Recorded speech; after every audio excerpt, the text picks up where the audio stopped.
Bonjour Verino. Bonjour. J'ai l'impression d'avoir en face de moi quelqu'un qui est déjà un ancien du métier. Presque. T'as l'impression parce que je suis là depuis très longtemps. Ça fait combien de temps là? Ça fait 8 ans que je fais ce métier. J'en ai pas l'air parce qu'on dirait que j'ai 14 ans, mais en vrai je suis un adulte, j'ai 30 ans. Alors en une petite dizaine d'années maintenant, il y a combien de spectacles qui ont été joués? Ouais, petite dizaine d'années, parce que je suis arrivé en 2005, donc ça fait 7-8 ans. Il y a officiellement 2 spectacles. Le premier qui s'appelait la vérité... non, le premier qui s'appelait La vie à 5 ans, que j'avais joué, mais je l'ai joué peut-être 3 mois celui-là, parce que c'était... c'est-à-dire, je l'ai écrit avec toute ma bonne volonté de mec qui connaît rien à l'humour, et donc avec l'idée de faire rire, et puis je me suis rendu compte qu'en fait, au bout de quelques mois, je me suis dit, mais c'est pas possible, les gens ils rient plus à la fin quand je leur parle, parce que c'était du 4e personnage, c'était du 4e mur, avec du... Dis donc Sylvie, passe-moi le sel. Bon, c'était un peu plus drôle que ce genre de phrase, mais il faut reconnaître que c'était pas ce qui me correspondait, quoi. Ouais. Et là, c'est une des galères dont je te parlais, c'est de trouver comment ça se fait, pourquoi, qu'attendent les gens de moi, comment je peux les surprendre avec ce qu'ils attendent, parce qu'il faut malgré tout pas les prendre à contre-pied trop non plus. Et je suis parti dans le stand-up, dans la forme d'adresse publique, parce qu'on ne peut pas vraiment appeler ça du stand-up dans la mesure où je joue beaucoup, et puis que c'est un clown, quoi. C'est pas juste moi qui monte sur scène et qui bavarde, c'est moi poussé au maximum. Donc c'est vraiment, je joue à Verino, quoi.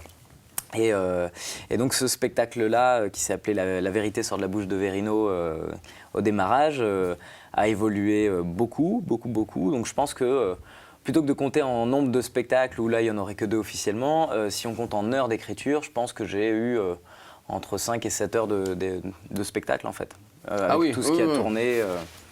Il y a là, sur les gens qui ont vu mon spectacle au Théâtre de 10 heures, quand j'ai démarré ma programmation parisienne en 2009, c'est la même affiche que maintenant, mais il y a 20% du spectacle qui est commun, quoi. Eh bien justement, tiens, pour eux, on va regarder un nouvel extrait. Avec plaisir. En tout cas, je suis vraiment ravi de jouer devant vous ce soir. Et oui, alors je sais que tous les humoristes sont toujours ravis de jouer devant vous ce soir, hein, mais moi, c'est vrai. Si, parce que je suis allé me balader cet après-midi, j'ai failli pas m'en sortir vivante. Et je marchais tranquillement dans la rue, comme ça, et accroché à mon bras, j'avais ma... oh merde, accroché au bras quand tu... Copine. Et, ouais, elle était là, et on discutait tous les deux tranquillement. Non, d'ailleurs, elle discutait toute seule. Et d'un coup, il y a mon détecteur de Zara qui s'est mis en route. Ça fait... Zara, 250 mètres, Zara, 250 mètres. Évacuation de la zone, je répète. Évacuation de la zone de toute urgence. Alors moi, je commence à tirer discrètement pour traverser le plus vite possible. Le problème, c'est que le détecteur des filles, il marche à 500 mètres. Ça fait déjà 250 mètres que dans sa tête, c'est cible verrouillée, je répète, cible verrouillée. On l'a dans le viseur, mon général, je suis avec l'otage, il peut pas s'enfuir. Et l'otage, là, c'est toi, donc tu tires tout ce que tu peux jusqu'au moment où on arrive devant le magasin. Hein, c'est le moment où elle fait « Oh, Zara !» Et toi, tu fais « Oh, ça alors !» Et direct, elle rentre dans le magasin. Qu'est-ce que tu fais? Bah toi, tu suis. Tu te mets en mode zombie.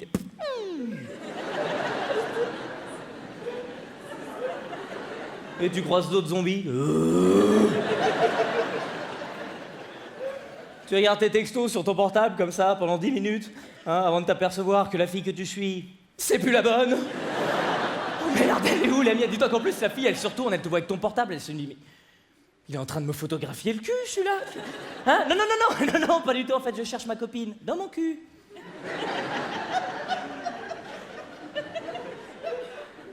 Il y a de la place pour 2, hein. Ouais, non, ça, j'avoue, c'est le genre de vanne que j'assume pas du tout, en vrai.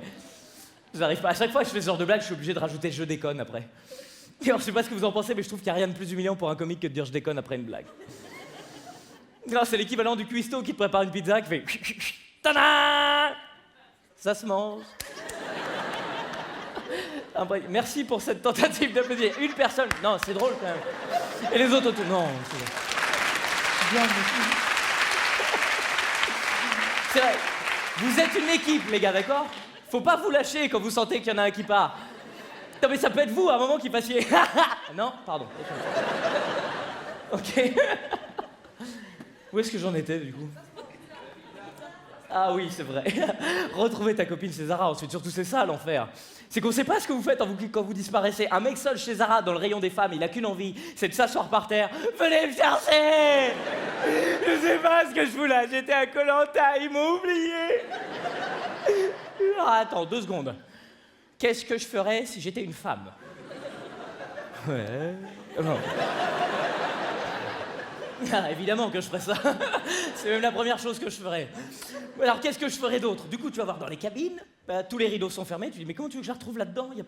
Y a pas un indice. Ouais, t'essayes de regarder discrètement sous les rideaux. Ouais, allez hop, très discrètement. Ouais, déjà, un mec tout seul chez Zara, c'est limite. Mais alors, un mec tout seul chez Zara qui regarde sous les rideaux. Oh yeah. Bon, alors, bien entendu, elles sont toutes les mêmes paires de pompes, donc finalement, t'y vas au pif. T'es là. Et là, il y a toutes les cabines qui répondent oui. Mais c'est laquelle? Il y a juste un bras qui sort d'un rideau. Tu peux me chercher ça en 40, s'il te plaît? 40? Ah, on est où, faites erreur, mademoiselle, vous devez vous tromper de zombie parce que moi, ma copine à moi, elle fait pas du 40 et ça taille petit, ok?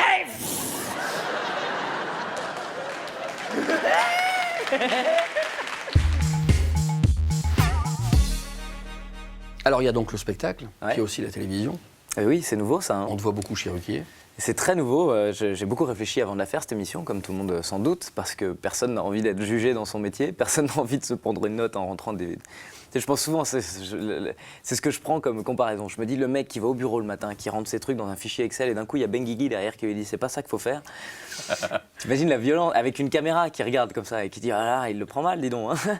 Donc c'est vraiment très, très, très violent comme façon de... Enfin, quand je l'ai appréhendé en tout cas, moi j'ai beaucoup de mal à faire ça.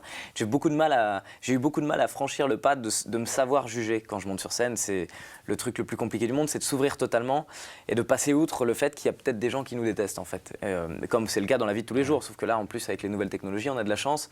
Quand un mec te déteste, il te le fait savoir et il te l'envoie vraiment sur, tu vois, et ton Twitter qui sonne là, ah oui c'est un mec qui me déteste, bon, on le sait. C'est violent mais c'est terriblement efficace. C'est violent, terriblement efficace, et puis une fois que tu as passé le stade de cette violence, il ne peut plus rien t'arriver, quoi. Moi, je me rends compte que maintenant, j'ai un bonheur à vivre au quotidien.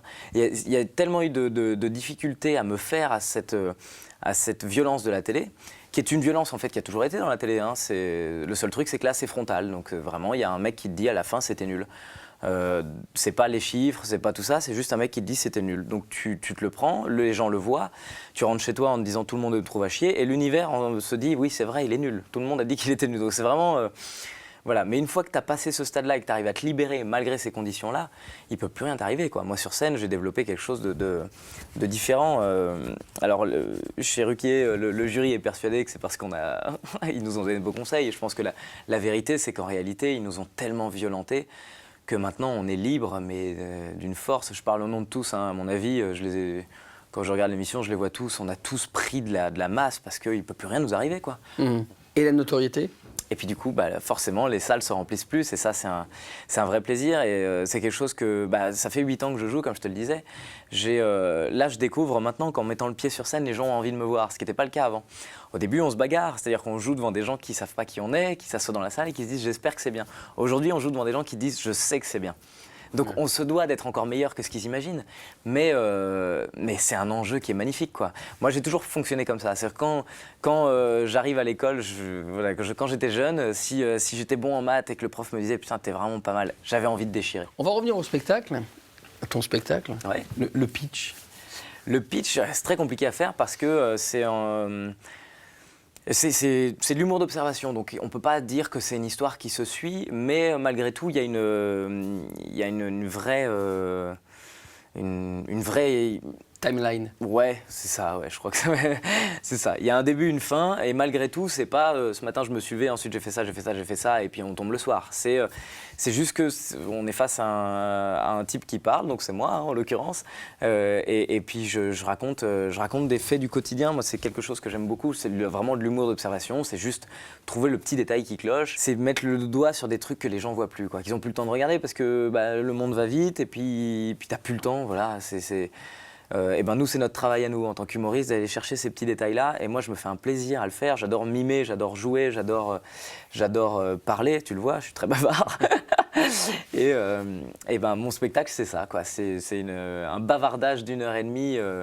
C'est un stand-up de liberté, en fait. C'est un voilà comment je vois le monde. Et qu'est-ce que vous en pensez, quoi? Alors, le spectacle, la télé, et j'ai envie de te dire, et demain, que vas-tu faire? Eh ben écoute, j'en sais rien du tout, hein. En fait, c'est fou, hein. J'ai réfléchi pendant une période. C'est-à-dire qu'on a toujours un moment, tu sais, où ça commence à un peu fonctionner et que tu te dis, ah, il y a peut-être des ouvertures ailleurs, comment il faut que je gère ma carrière et tout.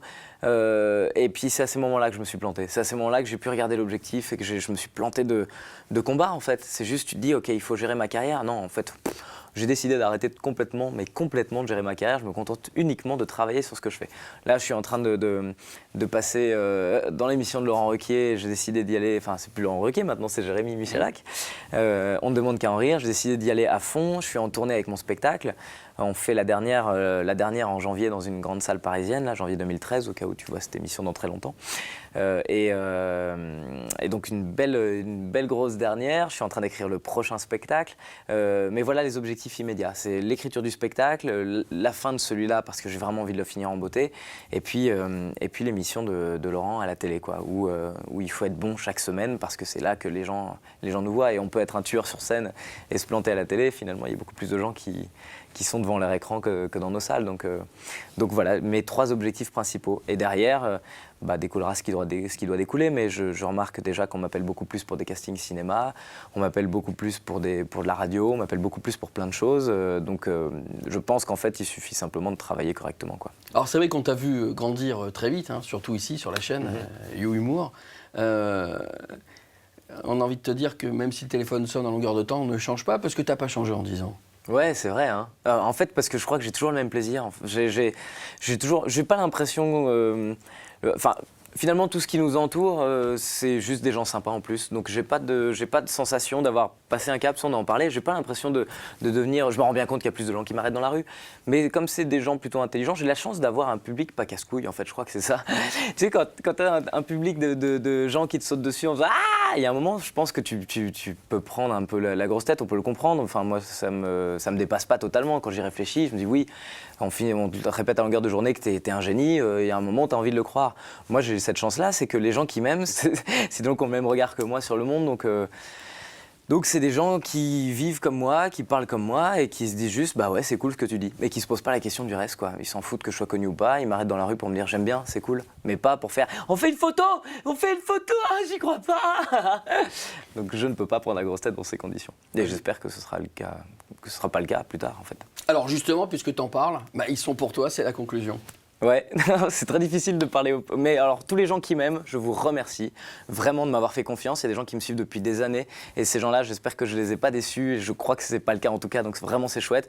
Et puis, les gens qui me découvrent, continuez à me découvrir, quoi. Allez sur YouTube, sur verino.fr, vous trouverez tous les trucs que je fais. Je vous remercie de m'écouter. C'est cool. C'est mon métier, c'est ma vie. Et vous y participez. Merci beaucoup. Et puis, Forza Italia.